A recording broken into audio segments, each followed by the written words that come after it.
Chris Godinez, licensed professional counselor, also the host of We Need to Talk on every Sunday at noon here on YouTube. So yes, I am doing a show today. We just landed in LAX. It's been 18 hours. How many hours? 18 hours flying?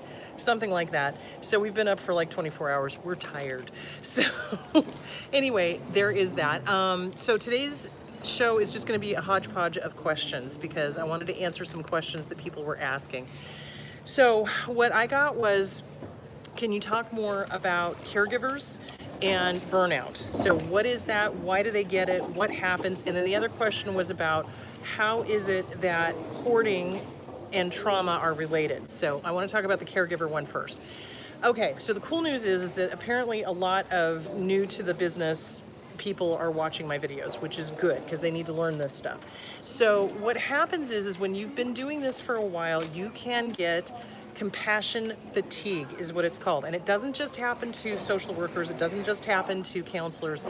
It can happen to anybody who is in a caregiving position. So that would be like, you know, you're a mom. Ooh, I'm in an airport, so there's going to be a lot of announcements.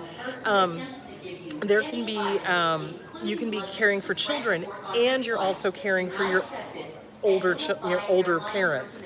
So you're kind of like the sandwich generation. So you're taking care of little ones, and you're also taking care of older parents. And if you don't do self-care, you're going to get compassion fatigue. So that's like when you're just go, and taking care of everybody and their dog, and you're not taking care of yourself.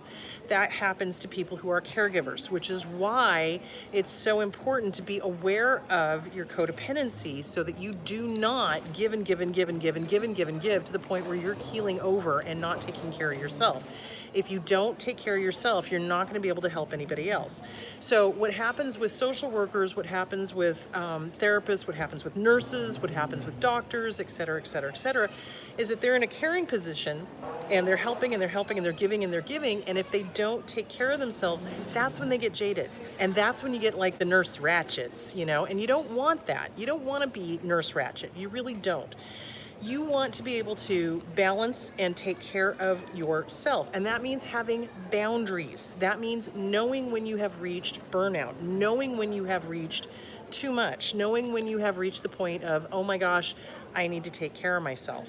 So it's self-awareness is what it is, and it's reading things like, you know, The Disease to Please by Harriet Breaker, and Codependent No More, Melanie Beattie, and Beyond Codependent No More, also by Melanie Beattie, and knowing when you're reaching burnout. People are always like, well, how do you do it? How do you sit and listen to somebody's problems all day long and not take it home with you?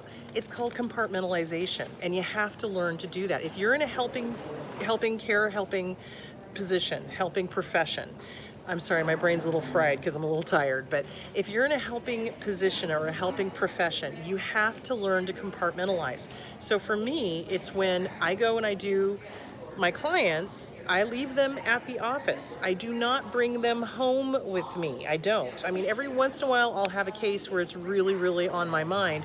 And in that case, I'll call up Anna Smith, who's another licensed professional counselor. I'll call up Lourdes, who's also a licensed professional counselor, and we'll talk things through. You know, we'll be like, okay, well, this is what's going on, and what do you think, and how would you handle this, and da-da-da-da-da. So that's what you do, is you make sure that you have colleagues that you can always talk to.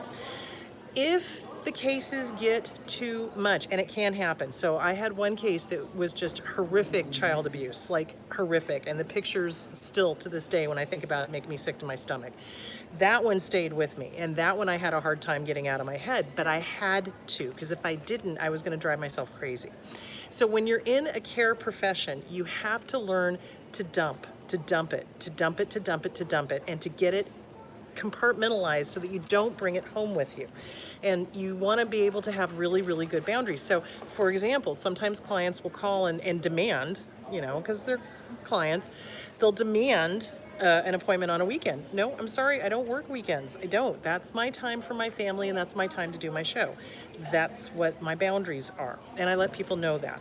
So when you are in a helping... We need a wet cleanup in front of the help desk at the ticket counter. I don't even want to know what that wet cleanup is. I really don't. When you are in a helping profession, you have got to draw strong boundaries, and you've got to know what your limits are.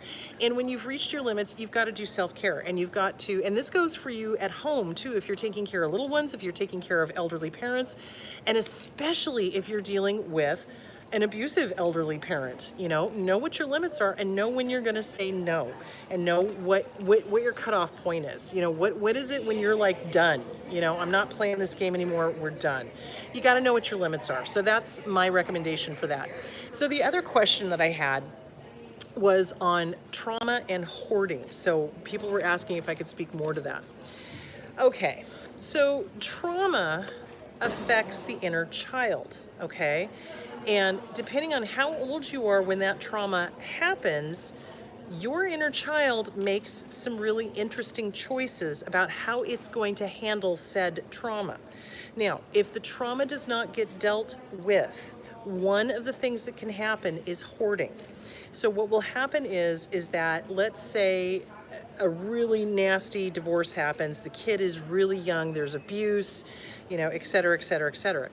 That kid, when that breakup happens, even though the abuser was abusing them, they will still feel abandoned because it's still their mom or their dad that was abusing them. It's still their parent. And that's what you have to understand when you're working with kids that have been abused. It's a dichotomy of, but I love them because they're my parent, but I hate them because they were my abuser, but I love them because they were my parent. Do you see where I'm going? It's still their parent.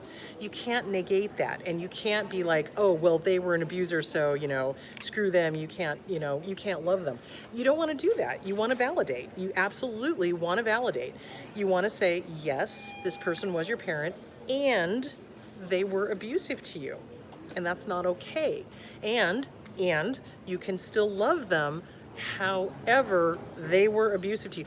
So what ends up happening with hoarding is it's a lack and scarcity thing. It's a fear of not having enough. It's a fear of lack. It's a fear of scarcity.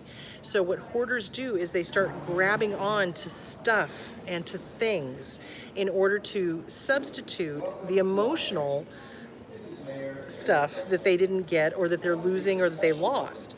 So hoarders inevitably will have some form of abuse in their background, or they'll have some form of trauma. They lost something. Something caused them to lose and to be fearful of not having enough.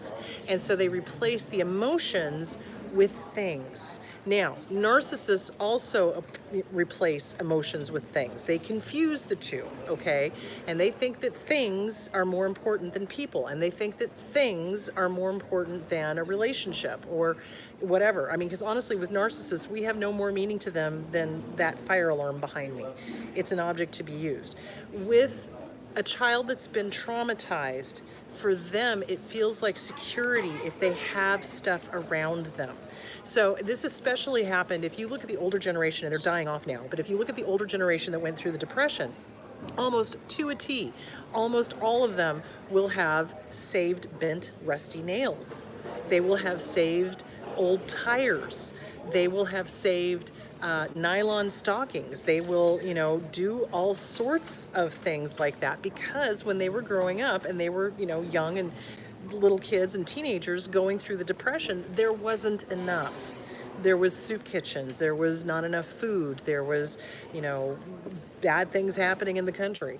So they will save things like that. So the trauma is the lack and the scarcity. It's fear-based. It's fear-based. So if you're dealing with an elderly parent that is a hoarder, you're gonna have to work probably with a social worker to let them help you help your parent let go of stuff. You've got to understand that when you get a hoarder to let go of stuff, it is akin to reliving the trauma all over again, because now they're losing this. Now they're losing what kept them safe. Now they're losing what kept them feel secure. So that's why you want to work with a social worker or a therapist that specializes in geriatric, and help them let go of things. And this is common. It happened when my dad died. It happened when my mom died. It was like there was so much junk that we had to go through because they were both, children of the Depression, and they refused to get rid of anything. So, jumping topics, I hope that answered the question about trauma. So it's trauma and hoarding are connected, and it's a lack and a scarcity, and it's a fear, and it's a fear of not having enough, and it's a fear of starving. It's a fear of, well, what if I need this? What if I need to use this? What if I can't get it? Lack and scarcity. So really, it's helping the person know that they are secure and safe, and that it's not a depression, and there's plenty, and there is enough. And this also happens with children who were raised by narcissists. So think about it. Children who were raised by narcissists have a greater chance of becoming hoarders because the narcissists play games with food. I've talked about this before in the past. They will do things like have their own stash of food, and they can eat all the things that they want, but if that kid eats anything, they nail them for it, and they make them wrong for it. So the kid very quickly learns, oh my gosh, I have to hoard food. I have to make sure I have enough in order to eat. So yeah, narcissists do raise hoarders. They do, absolutely. And again, it's getting the child to understand that they're safe and that they're okay, and that there's enough and that there's plenty, and that they don't have to hide their stuff. They don't have to hide their nails or their food or whatever. So yeah, it's very upsetting because narcissists traumatize children, obviously, and then the kid grows up with this maladaptive way of dealing with the lack and the scarcity, and a maladaptive way of trying to cope with the lack of emotions and things like that. So yeah, the two are definitely connected. If you've got a hoarder, you've got trauma somehow, somewhere in the past. It may not be obvious. It may not be something that you would necessarily think of right off the bat. So, for example, you can find an older person that, you can't quite identify what the trauma is. Well, the trauma could have happened in their childhood. It might not have been something in their adulthood. It's more than likely something that happened in their childhood. So that's what I'm saying. If you've got elderly parents that are hoarders, you've got to get with Adult Protective Services. You've got to get with a social worker. You've got to get with, somebody that can help you navigate the language to use with them to get them secure, to get them safe, to get them to pry their fingers off of the stuff and realize that the stuff is not going to keep them safe. And that's what it is. It's hoarding is people thinking that stuff is going to keep them safe. So there is that. So getting back to caregiving and self-care, the one thing that I see the most of is that people who are empathic, people who are caring, people who are kind, people who are drawn to the caregiving professions, they have a tendency to think wrongly that if they put themselves first in any way, shape, or form, that they are somehow being disloyal or disingenuine or, something. They're betraying their caregiving ability. And the truth of the matter is, if you don't take care of yourself, you're going to be no good to anybody. You're not. You need to sleep. You need to eat. You need to play. You need to have vacations. You need to. That was the one thing that they said at the ACA conference that I really, really liked, is that the guy he asked the whole group, he's like, well, how many of you have gone on vacation? Everybody raised their hands. How many of you have been unreachable? And I think only one or two raised hands. Even I was reachable when I went to Thailand. So, and it's that fine line of you can't abandon your clients, but you also don't want them to be on vacation with you. But you also want to be available in case, something happens, because things do happen, especially when you're dealing with trauma and especially when you're dealing with survivors of abuse. So it's about boundaries. It's really about boundaries. And that goes for taking care of elderly parents. And what I see happening is that elderly parents a lot of times are... Smoking is permitted in designated areas only. For some reason, an airplane is going through my head right now. Throughout the building. Oh boy. Elderly parents, especially if they're abusers, especially if they're narcissists, can be very, what's the word I'm looking for? Demanding, unreasonable, abusive, etc. And this is the point in time where you have to make the decision of what are you going to put up with and what are you not going to put up with. And it's really important to know your boundaries. And it's also important to get rid of the guilt. So a lot of times what I hear people tell me is, oh my gosh, I feel so guilty for placing Aunt Bertha into a home, but I just couldn't cope with her anymore. She was so abusive, she was so mean, she was so awful, she was, tearing our family apart, et cetera, et cetera, et cetera. Stop feeling guilty. Stop feeling guilty. If this person is tearing your family apart and making it so that you cannot take care of them because they're making it so that you can't take care of them, they're doing it on purpose, unless of course they have Alzheimer's, in which case that's a completely different topic. But if they're an abuser, if they're a narcissist and they have been abusive your entire life, and they expect you to turn around and take care of them, and then they come into your home and then they tear it apart and they start telling one story to your husband and another story to you and start treating you poorly and sitting back and watching the chaos, that's when you got to get them out of your house. That's absolutely when you got to say, not putting up with this. You get to go live in a home. No, thank you. If these people had wanted to be taken care of, really, they should have behaved better. Period. Because you've got to put yourself first, and you've got to get rid of that guilt about putting yourself first. And this is the thing that gets me, is that we have been instilled with this bizarre sense of it's not okay. It's not okay to take care of ourselves. Why? Well, because if we did take care of May I ourselves... have your attention, please? All travelers, if any unknown person attempts to give you any item, Sorry. including luggage to transport on your flight, do not accept it and notify airline personnel immediately. Thank you. Do not leave luggage unattended. All carry-on and checked luggage is subject to search.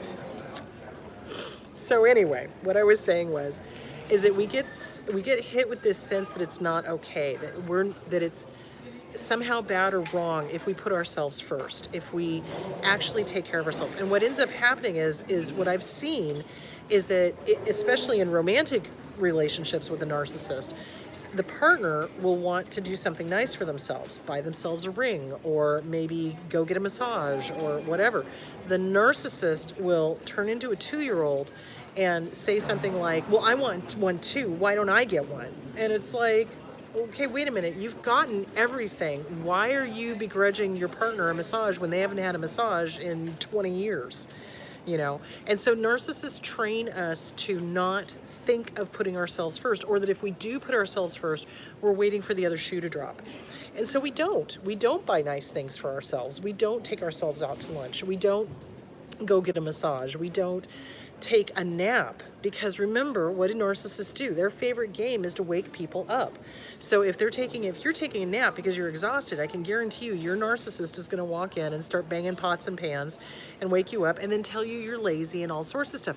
So we get trained either by parents that tell us that we're lazy and that we shouldn't take naps, or by a romantic partner that tells us that we're lazy and shouldn't take naps.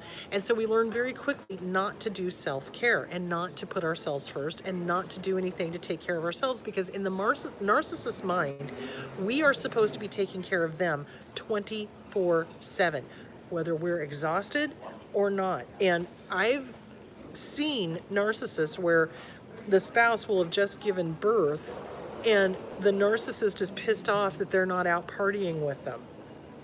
It just boggles the mind the way these people think. So yeah, you very quickly get the sense of it's not okay. It is okay. This is one of the things in recovery that all of us need to do, is self-care. As soon as you get the fuck away from these assholes, you have got to take good care of yourself, and you have got to put yourself first, because you are healing on so many different levels. You're healing on a physical level, you're healing on an emotional level, you're healing on a psychic level, you're healing on, everything. You've got to take care of yourself, and you've got to start listening to your body. This is the other thing that narcissists do to us, is that they teach us, they train us to not listen to our gut, to not follow our heart, to not listen to logic. They train us to be out of our body. And it's really important that we get back into our body. We start honoring our body. We start taking care of ourselves. We start doing things that are good for ourselves. And we put ourselves first. It's kind of like, since I'm in an airport, I'm going to use the analogy. It's kind of like when they give the emergency instructions. You have to put the mask on yourself first, then you can turn around and help other people. If you're walking around without your oxygen mask on, you're going to keel over. You've got to take care of yourself, and there is nothing wrong with taking care of yourself. When it becomes a problem is when it becomes a narcissistic thing, like the narcissists do, which is take care of me at your expense. Take care of me at somebody else's expense. It's like if you're taking care of yourself at somebody else's expense, okay, then there might be a problem. But the narcissist thinks that any kind of self-care is at their expense. So that's why you have to get away from them. You're not ever going to get healthy. Attention to terminal avoid passenger by name of Aaliyah Garafola. Aaliyah Garafola, return back to TSA, security checkpoint for a lost item. Aaliyah Garafola, please return back to TSA, security checkpoint for a lost item. Thank you. So you're not ever going to get healthy as long as you're around them, because they twist reality. Remember that. So they take the concept of self-care and they will claim that you are denying them care because you're taking care of yourself. So something to think about. So I hope that answered the questions on trauma and on caregiving. For newbies in the field, it's really important to get with a mentor. You want to get with a mentor. You want to hook up with somebody who's been in the business, somebody who's been there, done that, and have them be your sounding board.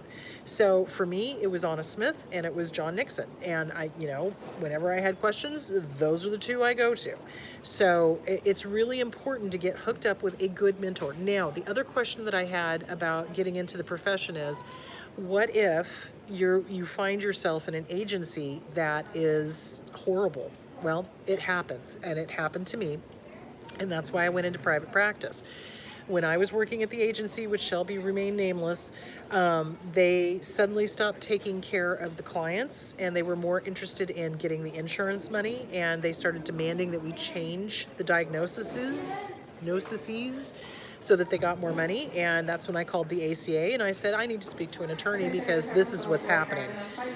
So yeah, if you're in a If you're to get confirmed, please make your way to 16. Once again, if you want 54012, quick services to Las Vegas, please make your way to gate number 16 as your aircraft is boarded. if you're in an agency where it's unethical, the clients are not ever going to get better because they're never going to be put first. That's why I got out of an agency and I went into private practice, because it was kind of like, no, the clients come first, thank you, and not the agency. And that's, yeah. And there are good agencies out there, and you just got to find one that you like if that's what you want to do. I don't like working with agencies. I don't play well with bureaucratical narcissists. I don't, and you find them in those organizations, unfortunately. So, yeah, you can find a good agency. They are out there. You just got to interview, ask around, find out what's out there, and make sure that it meshes with your ethical code of being. You know what I'm saying? And if it doesn't, get out. Go into private practice. Everybody's afraid of private practice. They're like, oh my gosh, I'm going to be on my own. Well, yeah, you are. And the beautiful thing of it is you get to call your own rules. And you don't have to deal with the jerks that you have to deal in these corporations. Because remember, a lot of these little agencies that started off small, that started off with really good intentions, that were helping people and et cetera, became these huge corporate conglomerations that all they were caring about now is money, money, money, money, money. And you'll see that a lot in the rehab places, the ones that are charging like ridiculous amounts of money for a 28-day stay. It's like, wow, and they're turning it into like a spa experience, which I'm just like, you're not going to get clean and sober doing that. So anyway, there is that. Do we have questions at all? Yes. Okay, hold on, what are the questions? Oh, your phone is ringing. Okay, give them a second, hang on. Okay. Can you please talk about how to handle toxic bosses? I recently needed to quit my job because it was impossible to deal with the situation. Okay, how to handle toxic bosses. It depends on the toxicity. It depends on what they're doing. So, for me, I would play the game, okay, as much as I needed to until I could get out. Basically, you cannot change a corporation. If it's corrupt at the top, it rolls downhill. So it's not a good idea to stay with a toxic boss. It depends on what they're doing. If you don't see them very often and you can take care of your clients and everything is good, then you can play the game and get through it. But if it's to the point where they're doing unethical things, like I talked about, like demanding that you change diagnoses and things like that, you have no option. You got to get out. You can't stay. You really can't. And corporate culture, the corporation is really a microcosm of whoever their family of origin is up at the top. So if you've got a really dysfunctional, messed up corporate culture, it's because the guys running it have got a really messed up family, basically. So if that's the case, get out. Just get out. You play the game as long as you need to, but then you get out. Absolutely. This is kind of what you covered before, but you can reiterate. My parent has 50 years worth of stuff. How do you handle an elderly parent that won't get rid of things? Okay, 50 years worth of stuff. How do you handle a parent that won't get rid of things? So I kind of covered it previously. Basically what it is you have to make them secure, and you have to reason with them. And remember, you're dealing with a very small child. Very small child. So hoarders are usually, if you look at the trauma, it's somewhere in their childhood. So you want to get a social worker to help you. You want to maybe get some counseling going. You want to get somebody who specializes in geriatric. And honestly, what we started doing with my dad and with my mom too, is we just kind of took stuff out and he never even noticed it. So, you know, because they've got so much stuff, like seriously, like if you've ever seen a real hoarding house, it's scary. It's frightening how much stuff they have. So yeah, you just start removing things, and it is hard for them because it is a loss, and you've got to reiterate that this is better for them to not have all this stuff. And plus the fact, it's like, okay, what do you think is going to happen to this stuff when you go? You know, we're going to have to deal with it anyway, so let us deal with it now, kind of thing. And it's hard. It is hard, guys. It is. Next question. Okay, this is kind of a two-parter. Okay, two-part question. Hang on. How can you tell the difference between love bombing and genuine love? And Okay, hold on. Let me answer that one. Okay. All right. How do you tell the difference between love bombing and genuine love? Love bombing is over the top. Love bombing is, oh my God, you're my twin flame. You're my soulmate. Oh my God, I love you. And you've known this person for 2 weeks. And then within a month, you're boyfriend and girlfriend. And then after that, they're leaving stuff at your house. And then after that, you're moving in within 6 months to a year. That's love bombing. That's love bombing. That's crazy go nuts. Genuine love is you meet somebody, you like the person, you enjoy their company, you go out, you take your time. There is no rush. But with a love bomber, with a dysfunctional person, whether that be malignant borderline or whether that be malignant narcissist, they are in a hurry. They have got to get their hooks in you quickly. And they will, depending on whether they're overt or covert, if they are a covert narcissist, what they'll start doing is they'll try to initially ingratiate themselves to your family and friends. But once they realize that your family and friends don't like them, then they start the poison, and they start telling you how awful they are and how terrible they are and how they want this, that, and the other thing, and da-da-da-da-da-da. And they start isolating you. So if you find yourself without any friends, all of a sudden, that's why. That's love bombing. That's part of the love bombing, is to isolate. then why am I questioning their sincerity when I have a list of 15 plus things that prove otherwise? I don't know exactly what that means. Okay, I'm not sure what that means, but here's the deal. If you're questioning their sincerity, you want to take a look at that. Trust your gut. Is that your head talking? Is that your heart talking? Or is that your gut talking? The head and the heart tell stories. You can't trust these two guys, okay? Because they'll do the yes, but, blah, blah, blah, blah, blah, off and running. The gut is a simple yes or no answer to a question. So you take a deep breath. Can you trust this person? Yes or no. Go with your first initial answer. That's your gut. That's your gut talking. But when we've been with an abuser, either as a family member, you know, we've been raised by one, or we've been in a romantic relationship with one, the first thing they do is they tell us to stop listening to our gut. They start telling us we're crazy. Oh, you're crazy. That's not right. Smoking is permitted in designated areas only. Airplane. Please refrain Airplane. from smoking while walking throughout the Hare building. Krishna, Hare Krishna.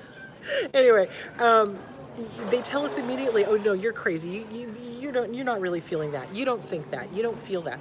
So they start invalidating. You don't want that. They start invalidating what you really do want and what you really do feel and what you really do think.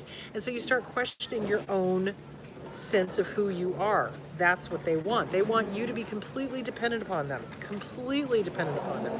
So if you're questioning the sincerity of this person, write it out. Get it out of your head, get it onto paper. Is this real? Yes or no? Hello, gut. Is it real? Yes or no? So you gotta do that. And love bombing goes really fast. They want to move lightning speed. They want to be boyfriend and girlfriend within a month. After that, they want to start moving in. They want the ring. Yeah, you betcha. They start moving super fast. That's the difference.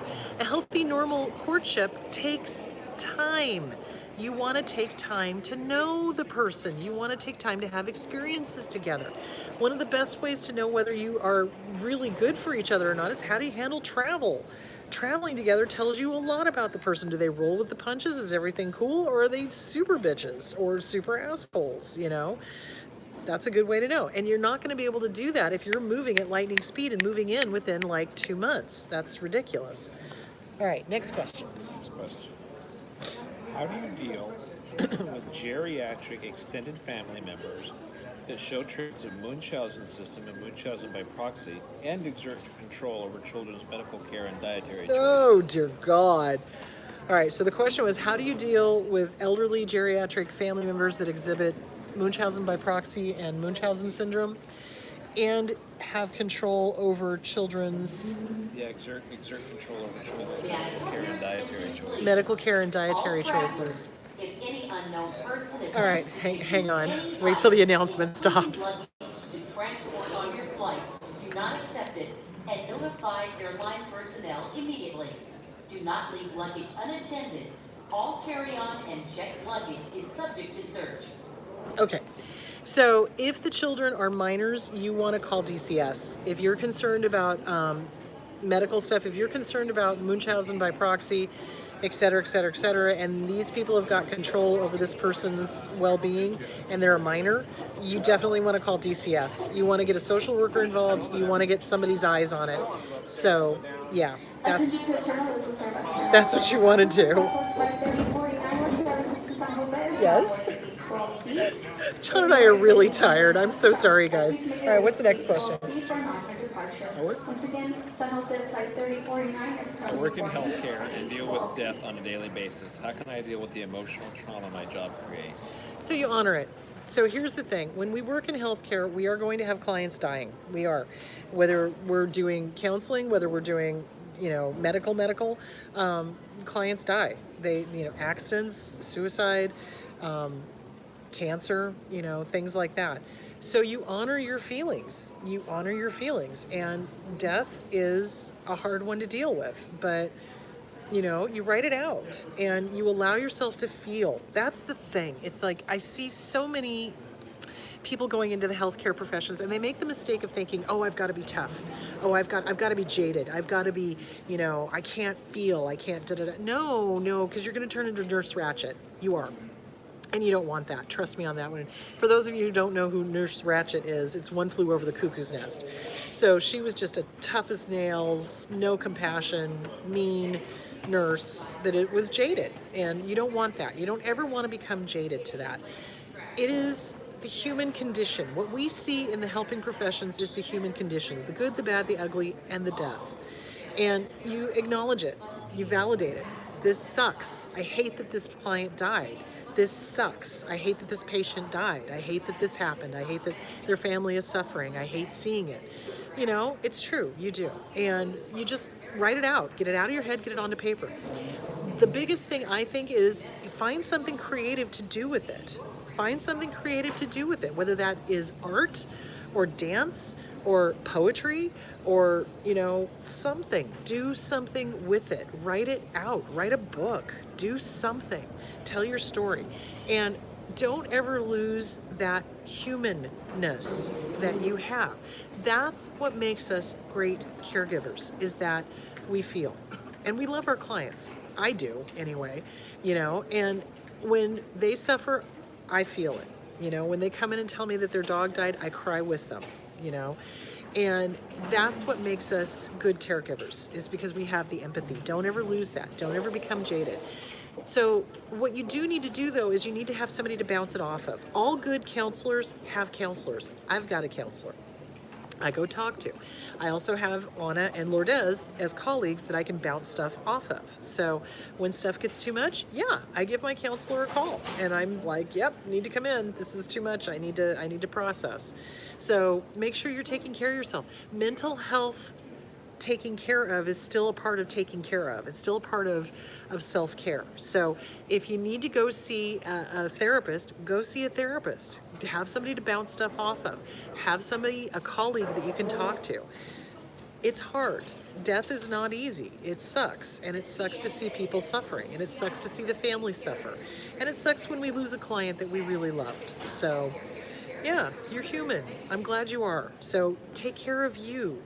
Write it out. Find somebody to talk to. Absolutely. Next question. Okay.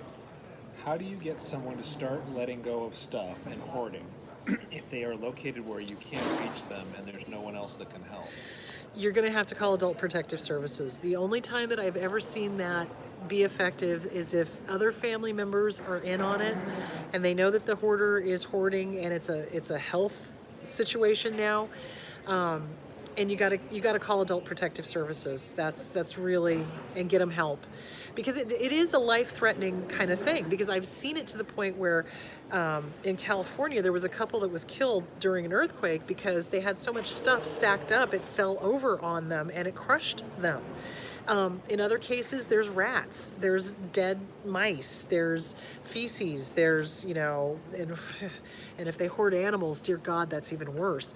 So yeah, you got to call Adult Protective Services, and don't be afraid to, and get other family members in on it. And the problem of it is that oftentimes when you have one family member that is a hoarder, you will have other family members with other mental health issues, and a lot of them won't want to get involved. So that's why you got to call Adult Protective Services. Okay. Next. Is there a way Yes. to halt someone in the early stages of hoarding if they don't see that they have a problem, or does it have to be bad and require a confrontation? It's probably always going to require a confrontation. So I don't know if you guys ever watched, I don't know if it was on A&E, but they did like the Hoarding show. They did the show about hoarders, and it is an addiction.